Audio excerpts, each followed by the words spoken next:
Welcome. I hope I haven't frightened you, my friend. You seem a bit lost. Please feel free to sit down.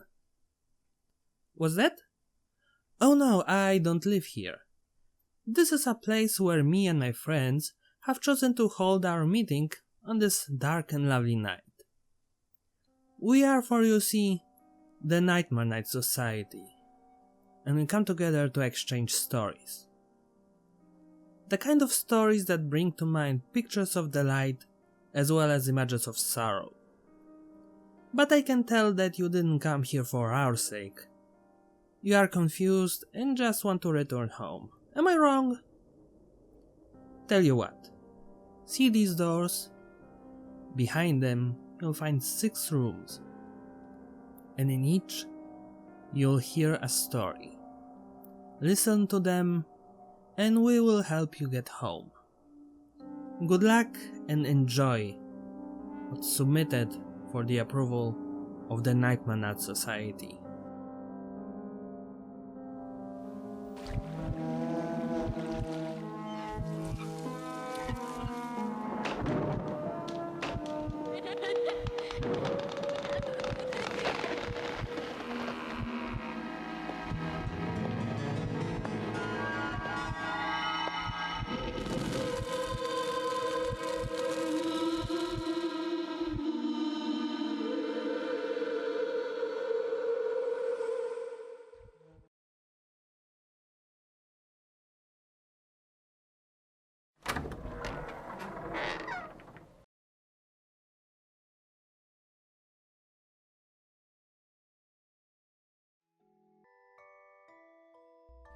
We had just moved into a little house by the shore.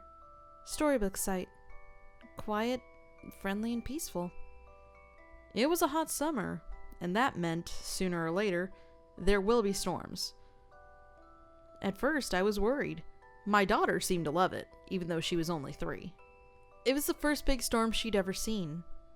Flashes of lightning flooded the bare rooms of our house, imparting unpacked boxes with long, creeping shadows, to which she jumped and squealed as the thunder boomed. It was well past her bedtime before she finally settled down enough to go to sleep. The next morning I found her awake in bed and smiling. "I watched the lightning at my window," she proudly announced. A few mornings later she told me the same thing. "You're silly," I said. "It didn't storm last night. You were only dreaming." "Oh." She seemed somewhat disheartened. I ruffled her hair and told her not to worry. There should be another storm soon. Then it became a pattern. She would tell me how she watched lightning outside her window at least twice a week, despite there being no storms. Reoccurring dreams of that first memorable thunderstorm, I figured, or maybe a reflection in the water. In retrospect, it is the scariest thing I've ever heard. My daughter came up to me in the morning. "Guess what?" she asked. "What?" "No more lightning at my window." "Oh, that's nice. It finally died down, huh?" "No, now it's in my closet."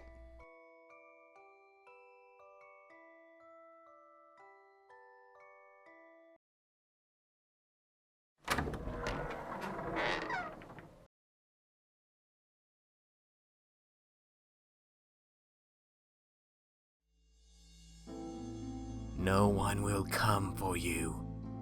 That's what he said every night, as I lay entombed in the fields I had long ago resigned myself to my brother's love to torment me. He always has. He's always taken great pleasure in my fear and misery, his idea of fun. When I was 3 years old, I vividly remember every night. At around 9 o'clock, my mother would tell me that it was time for bed. She would tuck me into the bottom bunk of an old steel, self-assembled bunk bed. She would kiss my forehead before saying goodnight, turning the light off and leaving the room, closing the door tight. As I lay staring at the dim light of the room, taking in the various silhouettes of the furniture, I would hear the springs of the top bunk creak and give. I would close my eyes and silently cry, knowing my brother's cruel game was about to begin. Every night was the same. My brother would growl at me in his malevolent croak all about the pain and misery awaiting me. "No one will come for you," he would begin. "No one will save you when I finally get down." I would lie there, my body cocooned in the catatonic terror, only able to silently weep and listen as my brother would describe the various ways of torment he had thought up for me.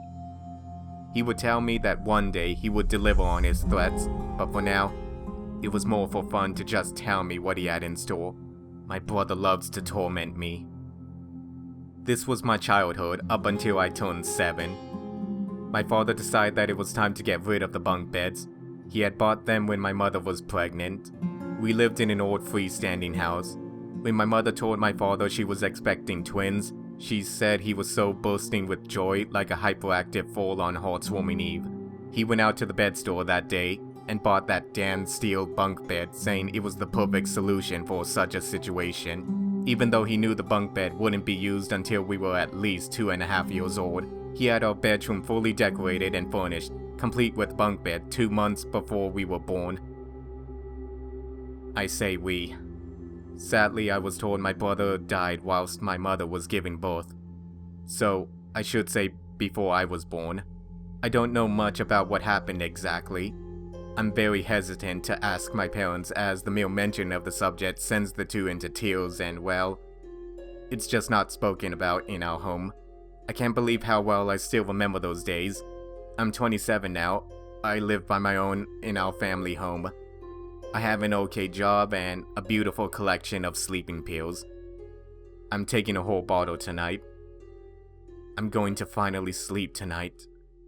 He's not going to keep me awake tonight. I miss that bunk bed. At least, when he had the top bunk, I couldn't see him. My brother loves to torment me.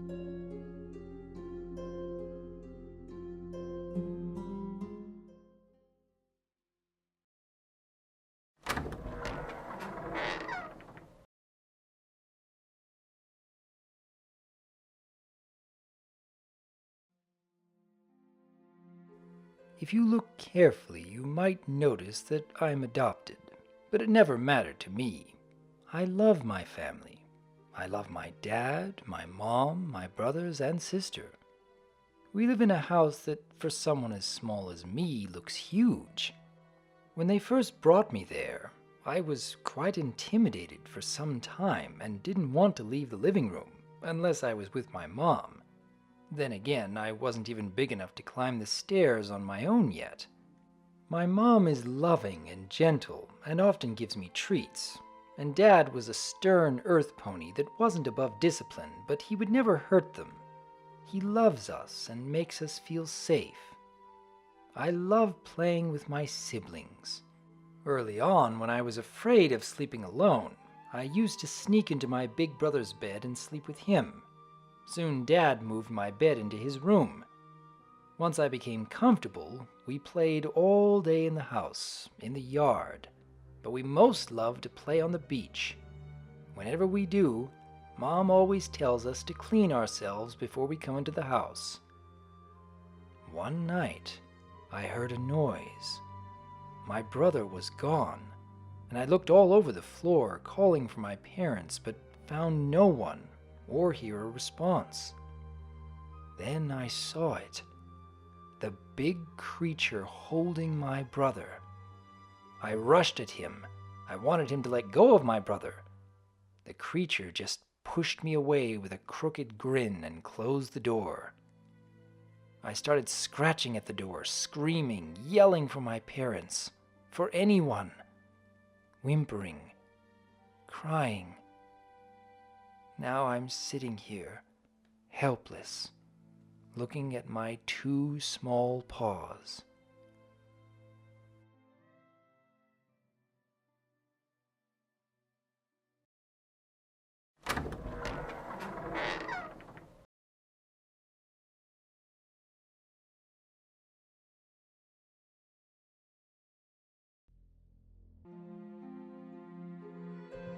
In a secluded area, there lived an old, widowed mare. She lived by herself in a big, old house, bounded to her wheelchair.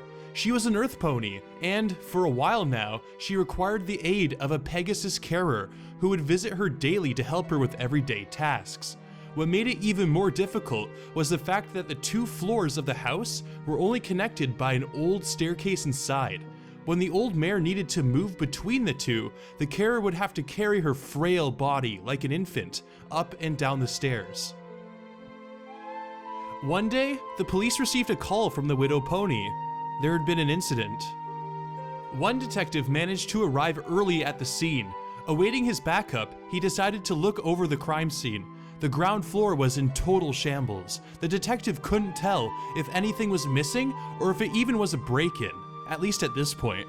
The thing known for certain is that there was a savage fight, far beyond what any pony could do. The carer was nowhere to be found, except for a few scattered yellow feathers. On the first level of the house, there was the old mare atop the staircase, in her wheelchair, watching him, still and silently, seemingly in shock. Due to her inability to move up and down the stairs, he could immediately rule her out as a suspect, because she was trapped up there the time the incident took place. Not to mention, there was no possibility she could be involved in whatever rampage happened downstairs. All she told the detective was that she was sleeping when she suddenly heard a soul-rendering shriek coming from downstairs, among other noises, and that's when she called the police. The detective took photos, swabbed for evidence, and recorded as much evidence as possible for now. All routine procedure. He has scoped the house downstairs for any clues, then asked the old mare if he could look upstairs. She insisted that she was upstairs the whole time, and no one apart from her had been up there that day. But regardless of this, the detective ascended the staircase, to which she hesitantly moved aside. Beyond the staircase, there was this narrow corridor with 3 closed doors along it. He checked behind each of the doors. The empty bedroom? Nothing. The bathroom? Nothing. He became anxious as he slowly made his way to the final bedroom where the old mare slept. He opened it, and everything looked normal. A bed, a wardrobe, and the bedside table with a lamp. He checked every wall of the room in horror, as it was not what he discovered, but it was what he didn't discover that made him stop dead in his tracks. It was a detail so minor that he almost completely missed it. There was no phone upstairs. He suddenly heard a noise and rushed out of the room, only to find an empty wheelchair atop the stairs.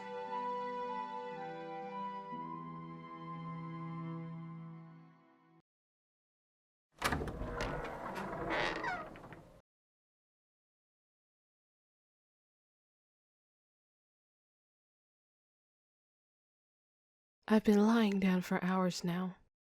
It's 5 a.m. and there's still not much I can do. You know what the worst part about my situation is? I'm not alone in this room. There's a strong sensation of dread and I feel paralyzed with fear. The second I make any hint that I'm not asleep anymore, I'm done for. I'm done for and there's nobody around to save me.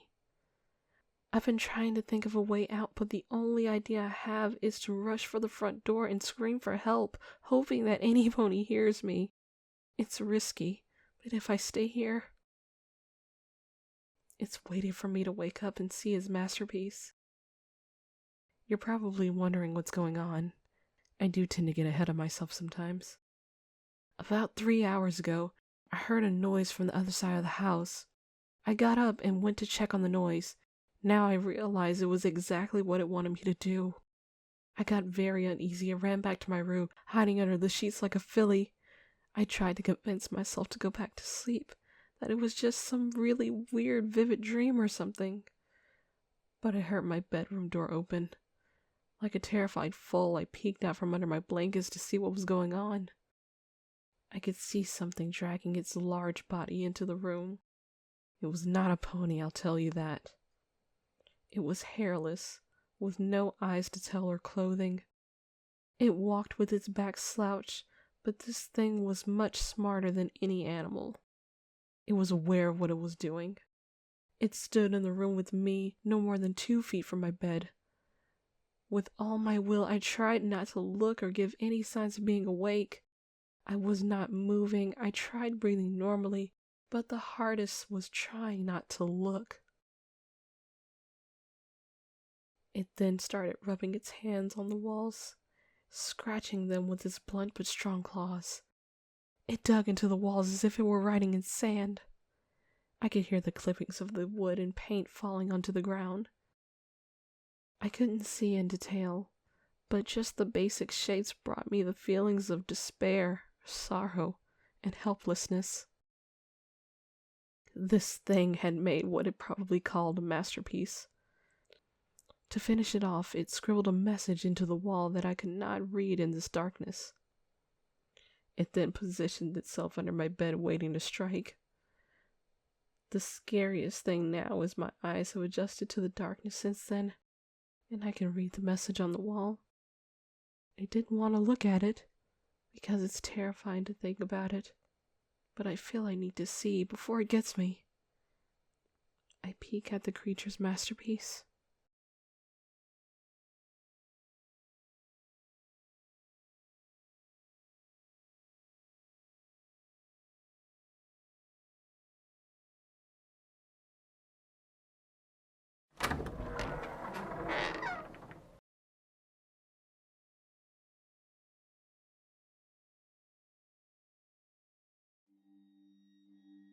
You asleep? No, I guess you're not either. Can't. It's the wind. It sounds like cats fighting. What's your excuse? Studying. WTF, the wind is so loud. That doesn't seem normal, lol. No wind over here, just rain.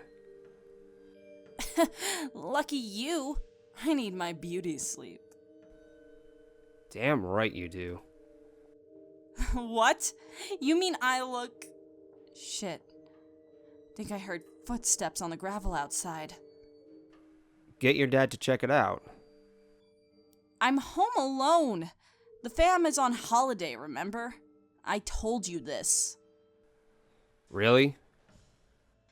They really sound like footsteps, but there's something odd about them. I should look out the window, but my bed is so warm. You sure you want to look out the window when you're not alone? What if there really is some pony there in your garden looking at you? Not funny, Goldie. Wow, chill. I'm sure it's nothing. Gonna check. BRB. If there's something strange in your neighborhood, who you gonna call? There's some pony in the garden. What? Really? Yes, I can see some pony's back. What's he doing? He's looking for something in the bushes. What should I do? Nothing? He'll probably go away by himself. OMG, now he's digging with his bare hooves. He's ruining the garden. What does he look like? Goldie, WTF, this isn't funny. What? How are you doing that? What are you talking about? I can see you in my garden. How are you writing here without touching your phone? Look up, I'm by the window. Can't you hear me banging on it? Key, now you're scaring me too. I am definitely not in your garden. That's not me.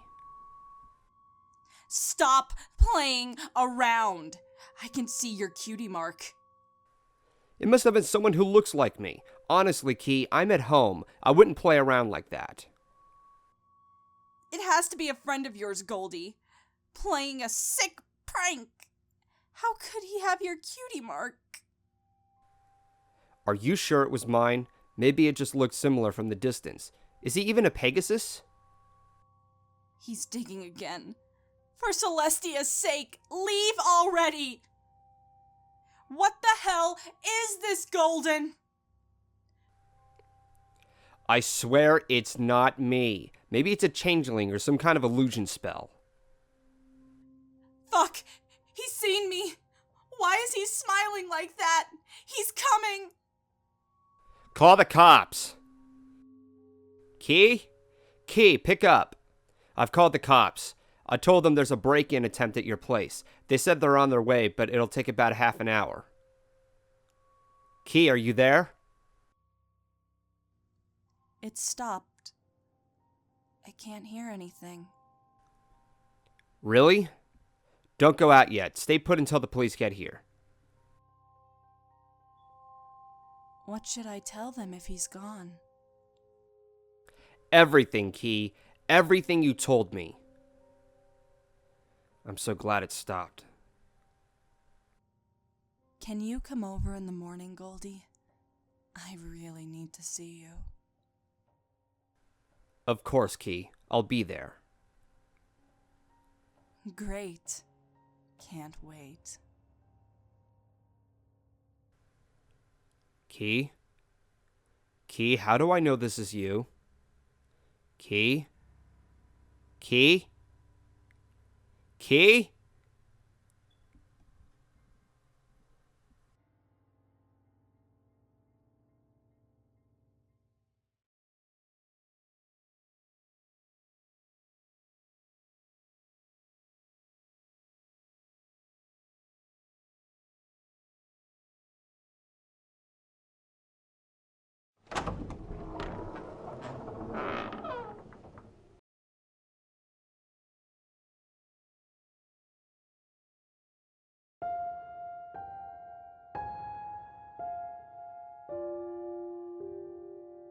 A man once spoke about shadows on the wall, how some may perceive moving shadows as real creatures that can move, breathe, and have their own will.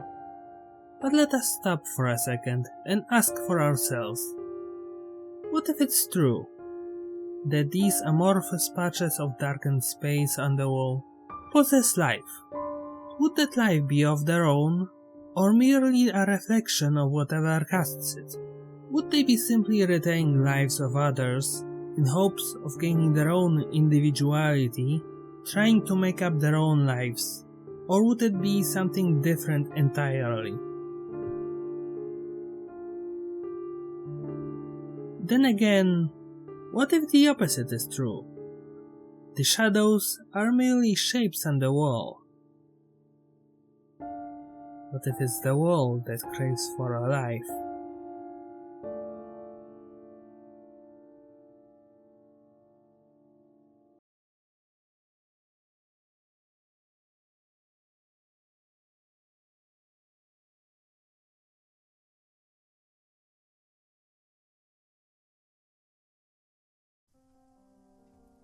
Welcome back, my friend. I see you made it. But what's this? You seem surprised. Was it the last door? Well, I just believe that you could use one more story. After all, this is what we all came here for. Listen to the stories of past lives. Also, I was asked to welcome you. The home by the sea. Things that